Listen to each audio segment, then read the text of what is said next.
Sayang naman. Bakit gano'n? Ilang taon lang yung lumipas, gano'n na kataas ang itinubo?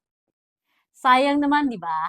Take Alice Townhouse sa Lancaster, New City as an example. 10 years ago, wala pa yung 1 milyon.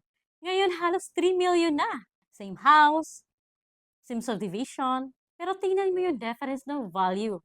If you had invested back then, imagine the growth you'd been enjoying now. Kumita na, kasi every year na lumilipas, prices go up. At yung opportunities nawawala. Kasi naman, real estate is not just buying a home. It's about securing your future. So why wait? Huwag mong hayaan na dadaan na naman yung mga taon at sabihin mong sayang naman. Kaya habang kaya, invest ka na. Ako nga pala si Jackie and I'm here to help you through every step of your journey. Kung may tanong ka or kailangan mo ng guidance, message mo lang ako hanggang tumulong para matupad ang iyong pangarap na bahay. Kaya